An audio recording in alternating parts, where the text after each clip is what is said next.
జయ శ్రీమన్నారాయణ. మనం ఈరోజు హోలీ పండుగ గురించి తెలుసుకుందాము. హోలీ సంస్కృతం అనేది రంగుల పండుగ. హిందువుల వసంతకాలంలో వచ్చే ఈ పండుగను భారతదేశంలోనే కాకుండా నేపాల్, బంగ్లాదేశ్ ప్రవాస భారతీయులు కూడా జరుపుకుంటారు. భారతదేశంలోని పశ్చిమ బెంగాల్, బంగ్లాదేశ్లో దీన్ని డోల్ ధోల్ యాత్ర, జాత్ర లేదా వసంతోత్సవ పండుగ అని అంటారు. హోళిక పండుగను ప్రజాపాంతంలో భగవంతుడైన శ్రీకృష్ణునికి సంబంధించిన ప్రదేశాలైన మధుర, బృందావనం, నందగావ్, బర్సానాలలో ఘనంగా జరుపుకుంటారు. హోలీ పండుగ సందర్భంగా ఈ ప్రదేశాలు 16 రోజుల పాటు పర్యాటక కేంద్రములుగా సందర్శకులతో చాలా రద్దీగా ఉంటుంది. అయితే ఉత్సవాలు: హోళికా దహనం తర్వాత రాత్రి కామదహనం. హోలీ రోజు రంగుల చల్లడం, ఆడుకోవడం, నృత్యం, శుభాకాంక్షలు తెలుపుకోవడం, పిండి వంటలు చేసుకోవడం మనము వీటిని చూస్తుంటాం. దుల్హేతి, దులేండి అని కూడా పిలిచే ముఖ్యమైన రోజు హోలీ.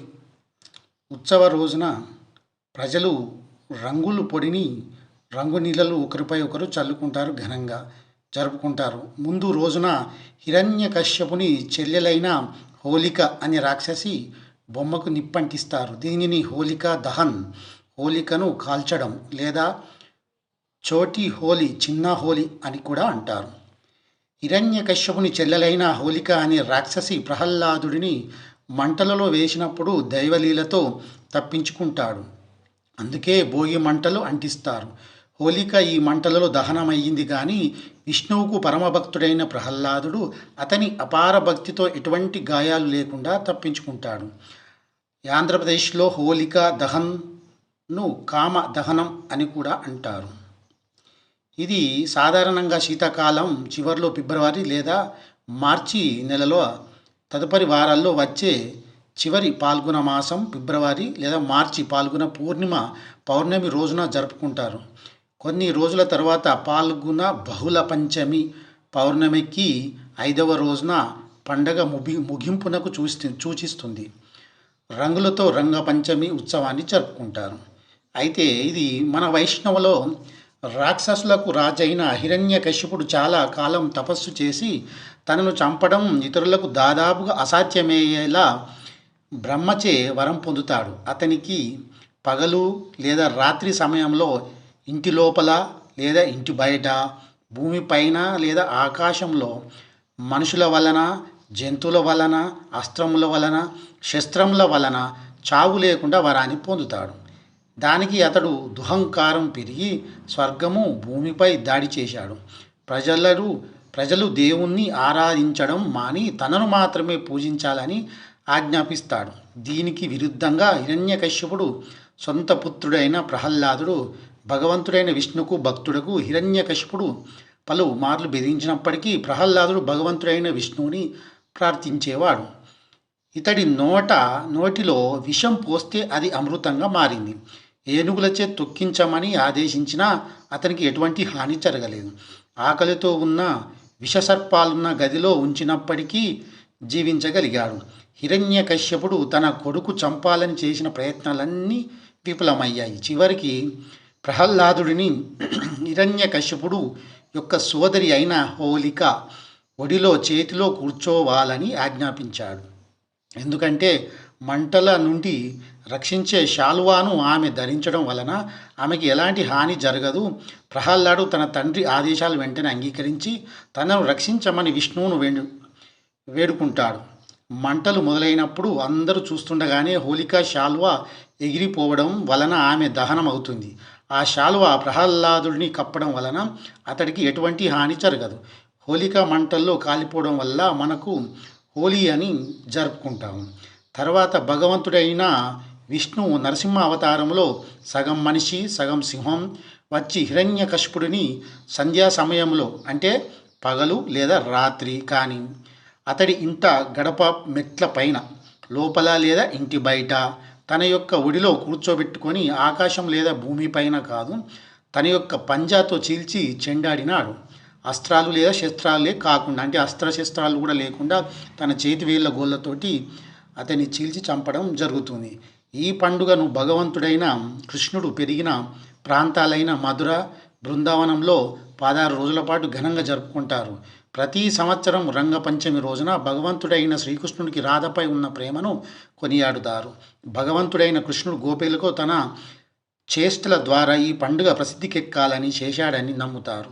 కృష్ణుడు తన తల్లితో అతని యొక్క నల్లని శరీర రంగు, రాధ యొక్క శరీర రంగు మధ్య వ్యత్యాసం గురించి ఫిర్యాదు చేశాడని నమ్ముతారు. శ్రీకృష్ణుడి తల్లి రాధ యొక్క ముఖానికి రంగు పూయాలని నిర్ణయించుకుంది. అధికారికంగా ఈ ఉత్సవాలు వసంత ఋతువులో, అంటే ప్రేమ వికసించే మాసంలో జరుపుకుంటారు. హోలీ పుట్టుక వివరాల గురించి వేరొక కథ కూడా ఉంది. ఈ కథ ప్రేమదేవుడైన కామదేవుడు గురించి తెలుపుతుంది. పార్వతి శివుణ్ణి పెళ్లి చేసుకోవడానికి సహాయంగా శివుని తపస్సు భంగపరచడానికి అతనిపై పూల బాణం వదిలిన కామధేనువుని శరీరాన్ని శివుడు నాశనం చేశాడు. తరువాత శివుడు తన త్రినేత్రాన్ని తెరిచి కామధేనువుని శరీరాన్ని బూడిద పాలు చేస్తాడు. కామదేవుడు యొక్క భార్య రతి కోరిక మేరకు శివుడు కామదేవుడిని మరల బతికిస్తాడు. కానీ భౌతిక కామం కంటే నిజమైన ఉద్రేకపూరిత ప్రేమ ఆధ్యాత్మికతను తెలియజేసే మానసిక ప్రతిరూపంగా మాత్రమే బతికిస్తాడు. ఈ ఘటన వలన హోలీ రోజున భోగి మంటలు వేసి ఘనంగా జరుపుకుంటారు. హోలీ విశ్వవ్యాప్తంగా ప్రకాశించే పండుగ. ఈ పండుగ రోజున తేజం యొక్క వివిధ తరంగాలు విశ్వవ్యాప్తంగా పయనిస్తాయంటారు. ఇక్కడ వివిధ రంగుల ఉత్పత్తి అయ్యి వృద్ధి పొంది వాతావరణంలో దాదాపుగా సంపూర్ణ ధర్మాన్ని కలిగి ఉంటారు. హోలీ ఆచారాలు కూడా ఉన్నాయి. ఒక్కొక్క ఆచారం, అంటే ప్రాథమిక పరిశోధన ప్రకారం 7వ శతాబ్దంలో రత్నావళి అనే సంస్కృత నాటకం వలన హోలీ పండుగ ఉత్సవాలు జరుపుకున్నారని తెలిసింది. వాస్తవంగా హోలీ పండుగ సంవత్సరం పొడవునా ఆచారాలు ఉంటాయి. మొదటగా రంగు పొడిని ఒకరినొకరు పూసుకుంటారు. పొడవైన చిమ్మె గొట్టాలు లేదా చిమ్మె తుపాకులతో నుండి రంగును వీటిని చల్లుకుంటారు. ఈ పండుగ చాలా రోజుల ముందుగానే హోలీ మిలన్ లేదా బైతక్స్ ద్వారా జరుపుకుంటారు. సంగీత కచేరీల ద్వారా, అనగా పండుగ సంబంధించిన పాటలు, రాధాకృష్ణ పురాణం, ప్రేమ కథ గురించి పాడేవారు. అయితే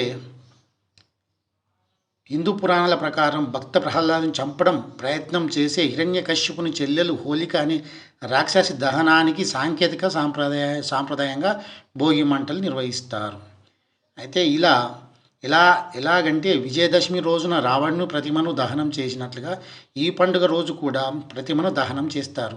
ప్రపంచవ్యాప్తంగా వివిధ ప్రాంతాల్లో రాక్షసులు పరక్రమ హోలిక దహనంతో అంతమైందని దీని అర్థం. ఈ విధంగా ప్రతిమలను దహనం చేయడం వల్ల ప్రస్తుతం కనిపించడం లేదు, కానీ కొంతమంది ఏదో సూచనాప్రాయంగా చేస్తున్నారు. కానీ ఇప్పటికీ కూడా కొన్ని ప్రాంతాల మినహా బ్రజ ప్రాంతాలలో కర్రలను కుప్పలుగా పోగు చేసి ప్రజలు ఎక్కువ తిరిగే కూడలలో లేదా వీధి చివరిలో ప్రతిమలను దహనం చేస్తారు. సాంప్రదాయమైన పూజలు అయిన తర్వాత ప్రజలు ఈ మంటలు ప్రదక్షిణలు చేస్తారు. తర్వాత రోజు ఈ విజయం ధూళిపిండి రోజుగా ఘనంగా జరుపుకుంటారు.